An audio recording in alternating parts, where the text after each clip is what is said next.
On the day Pakistani journalist Arshad Sharif was to die, kilometers away in an almost deserted road in Kajiado County in Kenya, three coincidences were at play. A man had left his vehicle parked outside a shop in Nairobi's Pakistani before his 27-year-old son took it, going for a ride to see his mother. Police were told the man and his wife were not in good terms, and for that reason, the son did not pick up the 18 calls made by his father, prompting the man to report his car missing and son abducted. That report was made at Pakistani police station. That man was Douglas Wainaina.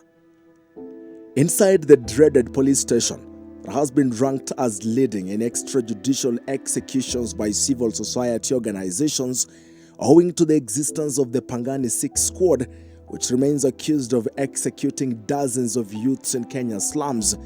DCI officer Sergeant Frederick Obiero recorded Wainaina's incident and immediately began tracing the phone and the motor vehicle. It later emerged that at 7:21 hours, Douglas Wainaina's Mercedes-Benz Sprinter was at Laser Hills in Rongai. It was seen at Laser Hills Academy 2 minutes later. Sergeant Frederick Obiero, seeing how far the motor vehicle was, raised signal to the nearby police division, Kiserian Police Station. Police in Kiserian saw that the vehicle was several kilometers away, and with that, Sergeant Obiero raised the nearby General Service Unit training camp, the GSU training camp in Magadi. But even that decision in itself is very questionable, and the reason why may make you wonder if the signals were indeed raised. The communication procedure is very wrong because basically Kiserian is under the Rift Valley, and if you look at the police communication, this information is supposed to have come from the regional commander, Nairobi region, requesting assistance from the regional commander, Rift Valley. And the regional commander, Rift Valley, should have called Magadi Kiserian police station in giving instructions. And then from Kiserian, they are supposed to have called Magadi police station, not GSU training camp. Information for GSU to help should have come from the regional commander, Nairobi, to the commandant GSU. The commandant GSU equally should have instructed the commandant GSU training school in Embakasi to give instructions to his officers in Magadi. And this is open communication that is supposed to be shared out. The fact that a sergeant called from Pakistani to Kiserian, and then a sergeant, somebody from Kiserian called a chief inspector in Magadi to put up a makeshift roadblock calls a lot to question. That is not normal police procedure. It was very unprocedural, and this is why now we are questioning the circumstances under which Assad was brought down. The GSU commandant quickly assembled a team of 4 officers who immediately erected a makeshift roadblock. The team was led by a chief inspector of police. You may want to know why they used stones and not spikes. I mean, that is normal whenever you are in a field camp. You use what you have. I don't see anything wrong with that. But what I question are the circumstances under which Assad was killed, because this person was not armed, and when you erect a roadblock, the reason for erecting a roadblock is not to shoot and kill, is to disable movement of the suspects so that you can get them out, arrest them and do interrogation. Almost happening in real time was a meeting of sorts at Ammo Dump Kwenya, a private farm owned by 3 Pakistanis, Wakar Ahmed, Kuram Ahmed and Jamshed Qureshi. The names are a mouthful, but remember Jamshed because he owns another farm. I'll tell you about it shortly. After just about 63 days in Kenya, veteran journalist Arshad Sharif, running away from an angry government back in Pakistan, was violently taken out. Now, slightly over a year after that brazen murder, using 316 exclusive ballistic photographs, 28 post-mortem examination photographs, NTV's investigations unit can now begin to answer a question or two about what really happened on that 23rd day of October 2022. I am Brian Obuya. This is the story of Arshad Sharif, a celebrated journalist from Karachi killed on the run. And so it begins.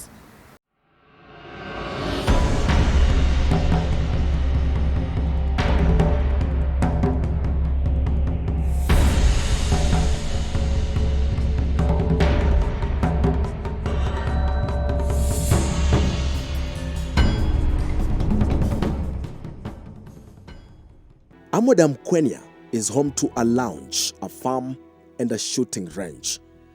The lounge belongs to Kuram Ahmed, the farm to Jamshed Qureshi, and the shooting range to Wakar Ahmed. Wakar, Kuram, and Jamshed told police that evening there was a dinner going on at the Amodam. Everyone, including Arshad Sharif, had been invited to the event by Wakar. Over 10 US soldiers are said to have been a part of that meetup in Kajiado. It was after everything that Kuram and Sharif jumped into the KDG 200M and drove supposedly to Nairobi. In their statements to the police, no one says the exact place where Kuram Ahmed and Arshad Sharif were headed to that night. It was very strange, yet very important for someone to give that answer.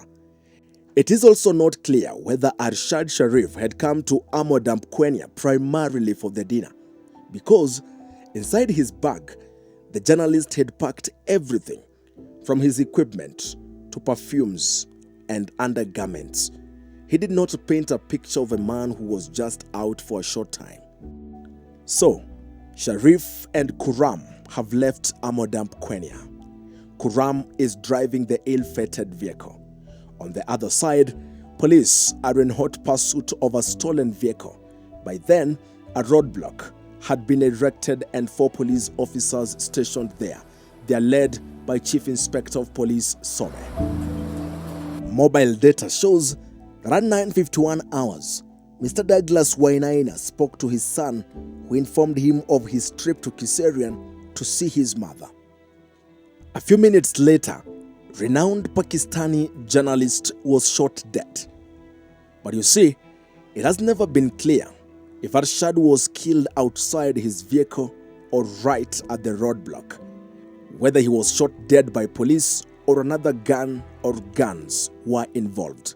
Again, remember that part. Kuram drove through Kajiado County after 8 p.m. At about 9:35 p.m., the vehicle approached the roadblock erected by GSU officers.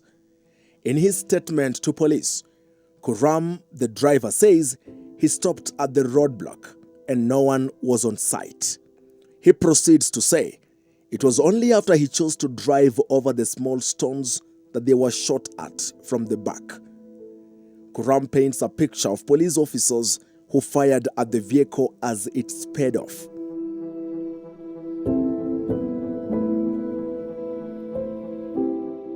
After 1 year of little to no progress, NTV's investigations unit can now answer, at least in part, how the vehicle driving the journalist was shot at, the location of the shooters, and the guns used in the shooting. Our investigations unit has obtained exclusive ballistics examination photographs of the vehicle, and for the first time on national television, using the 316 crime scene photos, we can, tonight, make some conclusions. We believe that the bullet hole marked here as 21A was the second shot to be fired at the Land Cruiser driven by Kuram Ahmed. The first one was aimed at the front right tire that was badly damaged, hence no way of knowing the position of the shooter. Police say the driver declined orders to stop before they were shot at. An analysis of this shot, second bullet defect, shows that it pierced through the right passenger door, hitting the safety belt and lodging inside the seat. A further study shows the ballistic angle as somewhere between 23 and 25 degrees. This is the angle from where the gun was held. This finding would mean that whoever fired this shot was lying down and a little raised at that angle. The entry angle also reveals that this shot was fired as the vehicle approached the shooter, because it appears to enter the vehicle at an elevation angle. That evidence appears to deconstruct Kuram's statement that the vehicle was shot at after they drove past the roadblock. Kuram had said no shot was fired before crossing the roadblock. He also said they had stopped at the roadblock. Even the next shot would reveal more. This shot was fired third. It pierced through the mirror at a ballistic angle of 43 degrees. The angle reveals that the shooter was still lying down, but now directly opposite the vehicle. So violent was the shot that it exited through the roof of the Toyota Land Cruiser. The next shot was fired almost at the same place, going through the rear seats folded to the sides and going up the roof. The shot was fired at 35 degrees from the ground. Again, the shooter was in an inferior position, lying down. The fifth shot is marked here as 21D. It was fired as the vehicle drove past the shooter. The person who fired that shot was 40 degrees above the ground, still lying down. The sixth bullet drove through the rear lower side and lodged inside the vehicle. The motor vehicle had already left the shooter, and thus, for a shooter who was still lying down, the ballistic angle is gauged at 20 degrees above ground. It would appear to our investigations unit that the second, third, fourth, and fifth shots were fired by the same person. They were all fired as the vehicle approached the shooter and left the shooter, and they are systemic in how they are being fired. All of them, a ballistic examiner in a report at the DCI, which we have seen, says were fired as the motor vehicle was in motion, and they can't be accounted for. The next round of bullets are a little problematic, not just because they cannot be accounted for, but importantly because they present serious ballistic impossibilities. Let's go to the seventh bullet. This shot was fired through the back of the KDG 200M.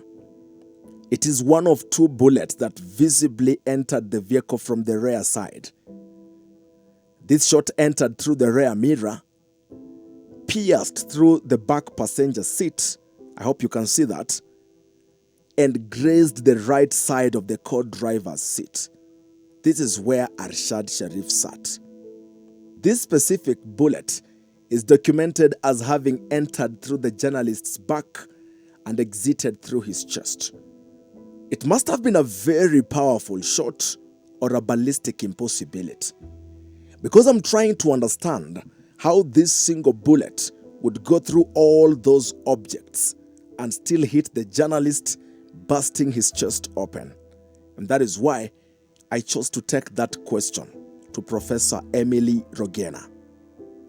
Let me introduce you to Professor Emily Rogena, an accomplished professor of human pathology from Jomo Kenyatta University of Agriculture and Technology. Before then, she had been in the trade of medicine since 1989, rising from an intern to medical officer at Kenyatta National Hospital. She became a pathologist in 1996. For 5 years, between 2000 and 2005, Rogena served as a specialist pathologist at the Kenyatta National Hospital before going back to the classroom, this time around as a lecturer of anatomic pathology. With that, she has taught almost every pathologist in Kenya at some point. There may be no other more qualified person to respond to our questions than Professor Emily Rogena. Now, further to the ballistic photographs NTV's investigations unit has in its possession a dozen photos from Arshad Sharif's post-mortem examination. It is the entry wound on Arshad Sharif's back that I have taken to Professor Rogena, an image which we now make the difficult decision of broadcasting for context. It looks like it's very definite, round, and very circular. And then it has, on its upper part, it has like an abrasion. You can see a ring, as if the skin has been grazed.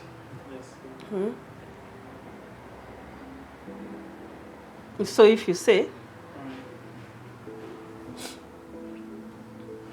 the bullet may have entered a bit angulated, like this. That's why it has abraded the skin as it's entering. So it may have entered from up this way. And then if you look at the other one, so it's very neat, circular, but with an abrasion ring on one side, on one lip of the wound, more or less superiorly and sideways. I presented the same evidence to Dr. Edwin Walong, a forensic pathologist. The question again would be, is this direct injury from this, or is there an intervening change in direction? Because as the bullet is fired, whatever it goes through, whatever matter it goes through, would influence its direction. So if it is fired from outside the vehicle, then we expect it to change direction when it has contact with the window. We expect it to change some direction if there's contact with any other.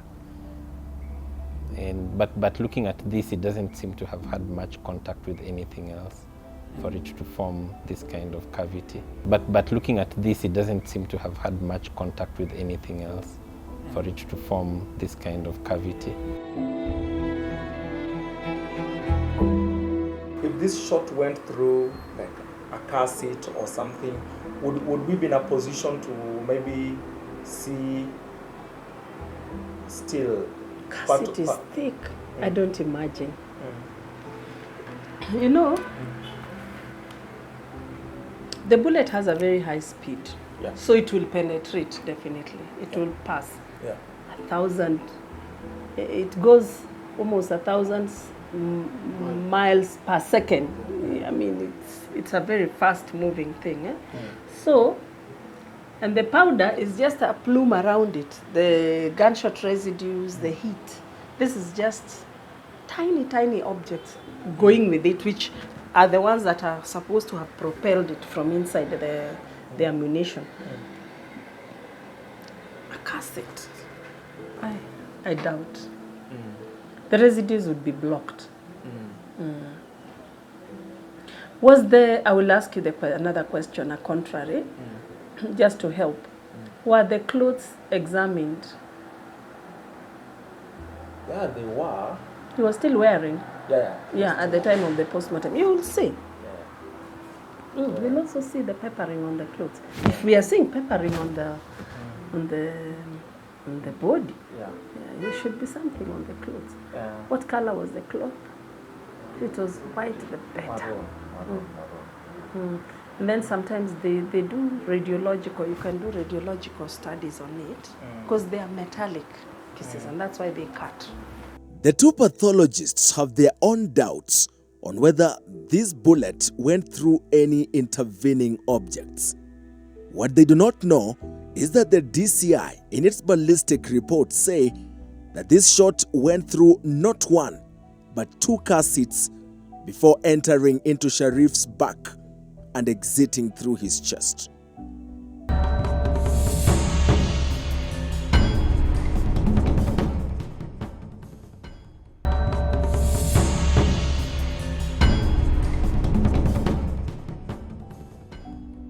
Then there was the question of the range, the distance between Arshad Sharif and his killer. Professor Ogena says the range of the shot may not have been too far from the passenger. That is Arshad Sharif. Can you see some 2 dots here? Yes.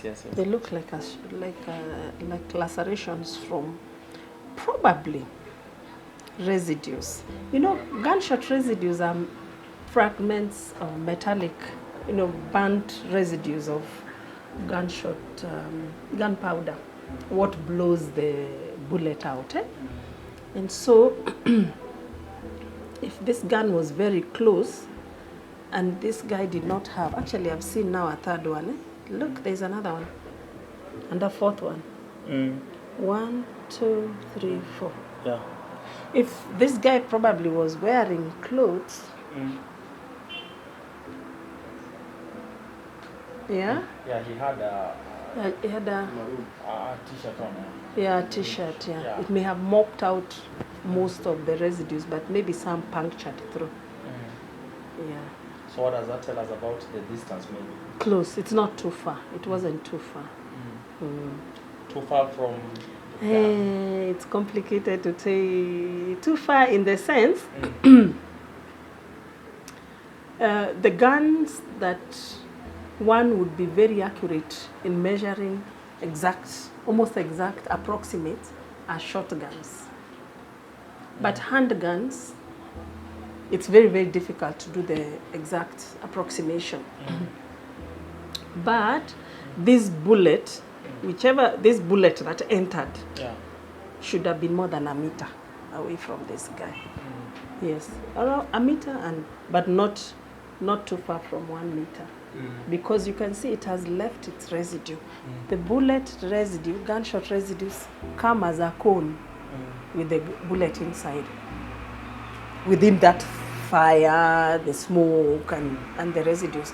And so the farther you are away from the body, the wider the spread. You can see the spread in this body, those peppering. And also apart from wider the spread, the fewer the residues that will land on the body. Dr. Walong makes another opinion from the post-mortem examination photographs. But what I see from this picture, it appears that the right lung bears the brunt of most injury. And this injury appears to have been fairly survivable.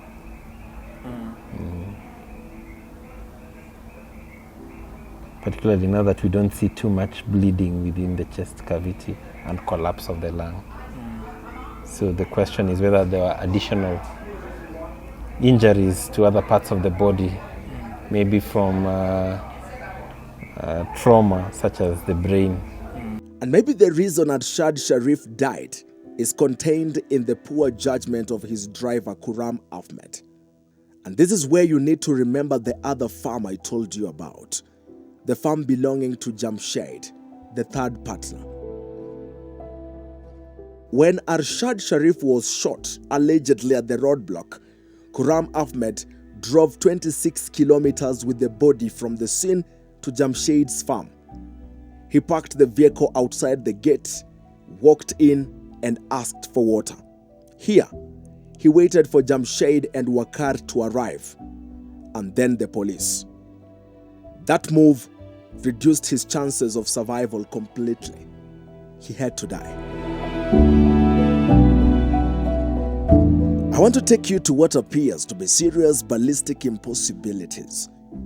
While those impossibilities might reveal something about the killing of Arshad Sharif, the biggest indicator that his murder was not just any other is his life story, especially his last days. Arshad Sharif's news of his killing came as a huge shock to the entire nation of Pakistan. To everybody, Arshad was a friend to me. I have known him for many, many years, over 15, 16 years. I've followed his work. He was a great journalist. He was in Pakistan, he was amongst the top 5 news anchors, TV anchors. But before coming to TV, he was into print journalism. He was a great journalist. And you ask anybody in Pakistan, just literally anybody on the street or otherwise, they would tell you who Arshad Sharif was. That is why the news that Arshad Sharif has been killed, I mean, it came as a big shock, but also because Arshad Sharif had fled Pakistan.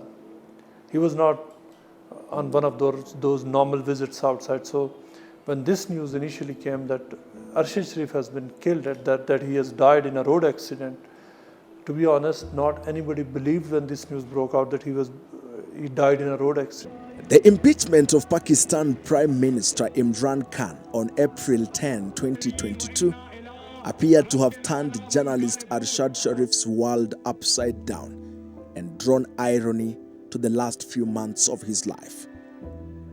Arshad had previously claimed that some journalists critical of Imran Khan's administration were seeking asylum. 4 months after Imran's impeachment, Sharif was the one seeking asylum, as his life had been threatened following his publication of stories that criticized the new administration. One of Pakistan's most respected newsmen was seeking a safe haven away from the Pakistan government that wanted him charged with sedition. Arshad was also running away from shadowy groups that had threatened to end his life. His TV channel where he was working had stopped his show and had removed him from his job. So through a press release they did so. So then he started doing his own TV show on his YouTube channel. So we discussed about a few stories. He said that now I've started my own YouTube channel, so you need to sometimes share stories with me. And if there is exclusive you can't give it to me. I said, fine, I'll do that. This is the kind of conversation. And I said, why don't we meet? He said, look, I'm just outside of London. I will be coming to London soon and we will meet. That's the last conversation we had. He dropped the call, and the following day he called me again from the same number. And we just generally chatted about something, but nothing else. I mean, it was again something he wanted to double check something, wanted to verify something. And that's that. He thought he was safe, but he died a very violent death nearly 10,000 kilometers away from home and in a country he thought he would ensure his safety, Kenya. Before leaving Pakistan, he actually penned a letter to the Supreme Commander of Pakistan's Armed Forces, Pakistan's President Arif Alvi, in which he wrote about the threats that he was facing. And his family said, Arshad said, his colleagues said that he had actually left Pakistan in a hurry in the first initial part of August to flee the threats that he faced. So he genuinely believed that his life was threatened. Former Prime Minister Imran Khan has said that he knew about the threats Arshad Sharif faced and he advised Arshad Sharif to leave Pakistan. Arshad was a staunch supporter of Imran Khan. He believed that the dethronement of Imran was instigated by some state institutions and was purely political. Almost immediately, he became a fierce critic of the new administration led by Arshad Sharif. Sharif went on to pen several stories, critical stories on the Pakistani government, and reiterated the governance shortfalls on his TV show. His hard work, which resonated with thousands of Pakistanis, did not go unnoticed. He received and complained of several threats to his life as a result of the stories and TV airtime that Sharif dedicated to highlight ills within the Pakistan government. In August 2022, this was less than 2 months before Sharif was killed. The journalist interviewed Shahbaz Gill, leader of Karim Khan's Pakistan party, on the local media outlet RE News. The interview did not go well with the new administration, particularly because Gill insinuated that junior army officers should not follow orders from their superiors, orders which may be against the will of the Pakistani people. For the government, this was the last straw. The Pakistan government immediately took RE News off air and ordered the arrest of Arshad Sharif and his interviewee Gill. The two were to be charged with sedition, but Sharif fled the country. So, in just under 10 months, a lot of things were happening. Imran Khan's government is toppled in April. Sharif runs away to Kenya in August and is killed in October. Now with that, I hope you understand why many people see no coincidence in the killing of Arshad Sharif. From my experience, the circumstances leading to his death are very questionable. The fact that Assad left Pakistan running for his life, he went to Britain, he was kicked out of Britain, he traveled to Dubai equally. The government of Dubai was not welcoming and he ended up in Kenya. And now in Kenya, this is when the assassination took place. I believe in technical terms, we call Kenya the choke point. I think this was the choke point based on how things are being handled here. And the fact that we are not getting clear answers. Nobody is coming out clear and telling us exactly the movements of Assad, why we had to involve the GSU. By now we should have had at least serious investigation done, report tabled, and debates or discussions on how to push forward with that, either holding a person to account, taking them to court, public inquest, all these things. But we really don't seem to have gone very far with that. It is that the driver actually initially did Khurram. He said that it was a case of mistaken identity and we were fired upon because he thought they were thieves and he tried to jump those barriers and the car was shot upon. The police then said that that is not true. They said that the bullets were fired from inside. Now we do not have any word from Khurram. It clearly looks like that Khurram and the police tallied their statements initially. Later on, police took a U-turn on their statements. Since then, we have not heard from Khurram.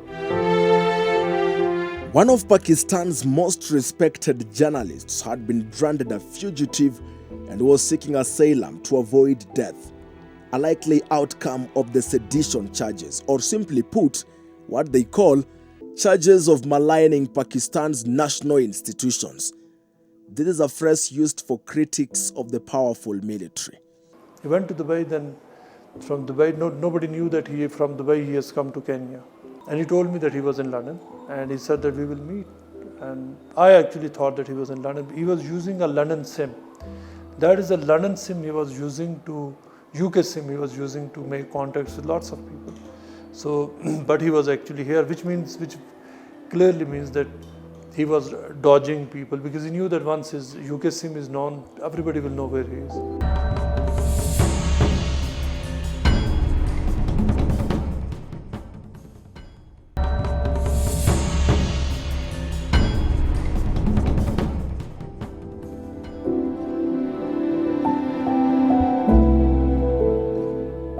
Let us now look at the ballistic impossibilities in this entire shooting scenario. There were 2 entry defects at the back of Arshad Sharif's vehicle. Yet there was evidence of 4 bullets that accessed the inside of the vehicle. Investigators would like to believe that this shot that went through this seat is still the one that went through Sharif's back and exited through the chest. Yet there is evidence that this bullet indeed hit this front part of the vehicle. The other problem with this bullet is Arshad Sharif's height. For a journalist who was 5'8 feet, the part of his back that was shot would be leaning on the seat and not exposed, especially because he was putting on a safety belt. Yet the bullet that shot him is said to have grazed on the top part of this seat. And then there were these 2 bullet defects on the back left passenger seat. The entry shots of these 2 shots are controversial. Indeed, the most controversial thing you will hear tonight. A ballistics examination from the DCI headquarters says in a 12-page report that the 2 shots were fired through this hole. But this is a very suspicious explanation, especially if the vehicle was in motion. Also saying is whose lives are more valuable? Andrew Franklin is a former US Marine, a writer and a security consultant based here in Nairobi. As a Marine, he has handled some of the most sophisticated firearms in history. On the other hand, Musamali had been a firearms trainer for years. And so I presented this doubt to these gentlemen. It's not possible, even when we talk about snipers. Rarely do we have a sniper who is so accurate as to fire 2 rounds through the same hole with a vehicle in motion. I think that scene was stage managed to suit a certain narrative. And this is why right now, nobody is able to tell us exactly what happened. And if you look at the hole, the point of entry is normally smaller than the point of exit. I had an opportunity of looking at that vehicle, and clearly, these shots were fired with the vehicle not in motion. I don't think it's very probable to have 2 bullets that would pass at the same time, because that means that the weapon that was being used was on full automatic. If a weapon's on full automatic, and then again, are those the weapons that are carried by the GSU? Are all the AK-47s that the GSU carries, are they all able to have a selector from full automatic to semi-automatic? There is consensus that 2 bullets can hit the same target, but that also demands that the target is not in motion. However, the DCI insists that the shots were fired by an automatic rifle. Does the shooter decide how many bullets get out of an automatic? Well, that's an interesting point. You see, first of all, the question becomes: are all the weapons carried by the GSU, for example, or any of the police, are they all able to be fired on full automatic? In other words, there is a selector switch on the weapon for full automatic or semi-automatic, which you have to keep pulling the trigger. Now, full automatic weapons are military weapons. So who would decide? I think that's an excellent question. If the cop is carrying a weapon that can fire on full automatic or semi-automatic, does he make the decision? In other words, does the cop make the decision to fire on full automatic? Then the other question was, as a shooter, do you decide how many bullets will be discharged? Well, when you're on a full automatic? No, you just press the trigger and they all go out. 10 bullets. If you have a 30-round magazine, 30 rounds. So if this gun was on full automatic, I see where you're going, and then only 2 shots go through the same hole, which means, I mean the speed. What you're saying is, why were there not more bullets that came out of the weapon at the same time? I mean, subsequent. That's an outstanding question. The only time I've ever experienced anything like that was when a Marine committed suicide 47 years ago, and he was at a guard shack, standing guard in the middle of the forest somewhere. He put his M16 on full automatic, put it under his chin, pressed down on the trigger. He got 2 rounds out before his hand obviously could no longer hold the trigger down. He blew his head off. That's the only time I've ever experienced a full, I've heard of, seen or whatever, a weapon on full automatic with only 2 rounds being discharged. In fact, I would dare say that when you're firing light machine guns, anything on full automatic, you have no control over how many rounds are going down range or at the target. So what you're telling me is that if there were those shots at the back of the vehicle and this gun was on full automatic and it was of course in the same direction, there would have been more bullet holes in the rear window. Yes, that's what I'm saying. Because what you then say, because what the forensic examiner is saying is that 2 rounds were placed by a very experienced marksman into a moving vehicle going up and down. Yes, that's very improbable. That doesn't seem to make much sense.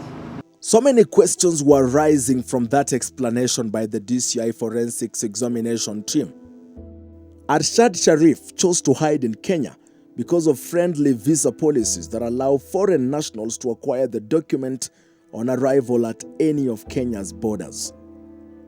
But an easy entry into Kenya ended in an even easier exit from life that has placed focus on Kenya for all the wrong reasons, sending shockwaves across the media fraternity. Really sad that we've come to a point where we are normalized certain conversations, certain occurrences, and now it's even more worse when it comes to death of a journalist. A journalist, like we all know, plays a really critical role in a democracy, world over, not just here in Kenya. So the role of a journalist is so special in a democratic state, and that's the reason why we call it the fourth estate. So if it's a fourth estate and a journalist is killed, 1 year later we are still, many of us truly don't know exactly what happened. Investigations, file is still open. There are no, you would say, credible leads from investigative authorities on who exactly pulled the trigger, why, what the circumstances, and of course, a way of punishing or means of bringing to account whoever did that. It's really, really, really sad. And that then therefore means that the fact that it happened here puts pressure on our media space, but also just the reality to which we evidence, the media freedoms.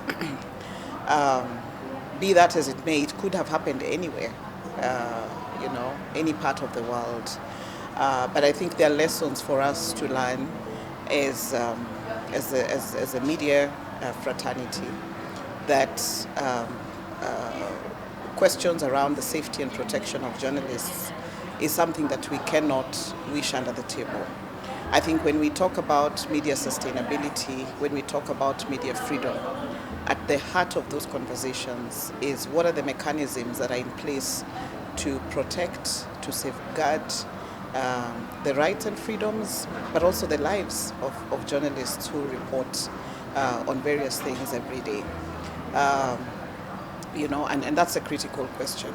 We have documents that speak to that. The Media Council has guidelines that articulate, issues around safety and protection of journalists. But we need to be able to see that evidenced in letter and spirit. And if it is concluded that there was foul play in Sharif's death, it could set Kenya on a treacherous path of diplomatic tension with Pakistan. But is it even likely when Pakistan itself is pushing for no answers and appears to be more of a suspect than a victim? The government is dragging its feet in terms of investigations. Because if you remember very well, when the incident happened, the government actually admitted that Arshad Sharif was killed by police over mistaken identity. So if that is the case, we expected that the government was supposed to move with speed and get the officers who actually pulled the trigger action taken against them. But now 1 year down the line, so far nothing has taken place. So that actually put the country on the spot. Because globally right now people are having that anniversary, and there is conversations around what happened in Kenya, and that put the country in a very difficult situation, because losing the life of a journalist actually has got serious implications, like what we witnessed this year when World Press Freedom Index was released. Kenya actually slipped back by over 60 places. So that alone tells you that it's not a matter that is supposed to be treated lightly. And they actually still going to affect us, because 1 year later, no action has been taken, and people will now start saying that Kenya is not a safe place for journalists to operate in. Some of his colleagues and individuals perceived to be anti-government in Pakistan had already been arrested and tortured by Prime Minister Shehbaz's regime by the time Sharif was escaping. If you read and connect those two stories, because the story about he was in another country, then he tried to also to escape there and see if he can come to Kenya and get some safety here, then the manner in which he was killed. Then if you connect the stories, it tells there was something behind the story, and that's why we are saying that it's the government that has got responsibility to do investigations. The government ought to have done investigations and tell Kenyans, because that responsibility lies with the government, and tell the whole world that yes, this guy was killed here, and it is circumstances that led to him being killed, because the government has the powers to do that. Eric may have a point, because look at it this way. Sharif runs away from political persecution in Pakistan, goes to Dubai, where he is hurriedly tipped of plans to extradite him to face the deadly military regime in Pakistan. Then he flies to Kenya, where he dies at a roadblock in very suspicious circumstances. What are the odds?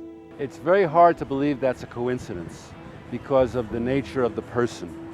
It's very difficult to believe that's a coincidence. I don't think, it's not as if he was abducted from the side of the road. It was not a kidnapping or anything like that. And because since he was staying in one of these gun clubs, one of these rifle ranges, that actually is very well secured. This private security in these facilities are usually armed, licensed to carry, as are, of course, the owners and the instructors. So, you know, what you really want to ask is, he comes out of there and gets killed. Is that a coincidence? I don't believe so. One act was used to cover up the second act, because these things happened almost simultaneously. And then at the same time, you see, they talk about circulation of the vehicle numbers. The vehicle Arshad was using is quite different in make, model, yeah, and even the registration number from the vehicle that was being looked for by this gentleman and the police in Parklands. So I think the scenario about this first vehicle suited the narrative that was going to be cooked so that we can cover up the Arshad incident. Arshad landed in Kenya on the 20th of August 2022. That is according to his wife, Javeria Siddiq. It is important to mention at this point that the journalist had only stayed in Kenya for 63 days before he was violently taken out on that fateful night in Kajiado. His murder has gone cold, and it would appear that Pakistan and Kenyan authorities wait for the complete silence on this case. Kenya and Pakistan's cartels have for several years been running shady deals with impunity. The murder of Arshad would clearly indicate that the state should relook into the operations of rogue Pakistan police officers who are now operating under the umbrella of the International Police Organization. They have facilitated the importation of dozens of kilograms of drugs from Pakistan to or through Kenya. In 2014, a deputy commissioner of police had to fly to Kenya after consignment belonging to a disgraced army chief were caught in the high seas. The consignment would later be destroyed by President Uhuru Kenyatta. Officials on the ship have since been convicted. For Arshad Sharif, not even an inquest has been conducted or is in the offing in a case that keeps sparking off emotions and anger across the world. Eyes are now on the United Nations to form an inquiry into the murder. In this particular case, the only honorable thing for the government to do, that is Nairobi and Karachi, would be to open a public, open inquest. Do you think the two countries are going to open an inquest into this case? See, when you say the only honorable thing, that's a loaded term. I think the thing that needs to be done in any situation, in any incident of this type, is an inquest needs to be opened. Not just because he's a Pakistani dissident who was in the country for less than 60 days. I think anytime somebody is killed by the police, and particularly a police shooting, anytime there is a police shooting, there needs to be an investigation anyway. Because the police are not operating under shoot-to-kill orders all the time. So many things were questionable in Arshad's death. The fact that he was killed by the police, and the police claimed that it was mistaken identity. The fact that the arm of police that was there normally does not get involved in such kind of incidents is also questionable. So this called for a public inquest, and the public inquest should be done in an open court where the court will be allowed to do some form of investigations by calling in persons of interest coming and testifying before it, so that we can come to a conclusion of exactly what happened and who needs to be held accountable. It has not happened in Kenya, it has not happened in Pakistan. And it tells you that probably there's something that both governments are trying to hide. And this clearly demonstrates the reason why very quickly we said IPOA should come in and do these investigations, yet clearly this was a criminal issue and it's supposed to have been investigated as such. There is no end in sight for the single most important case of Arshad Sharif. His hosts in Kenya, the Ahmad brothers, Wakar and Kuram, have yet to publicly come out to answer pressing questions about Arshad Sharif's killing. And there appears to be no investigation going on. Brian Obuya, NTV.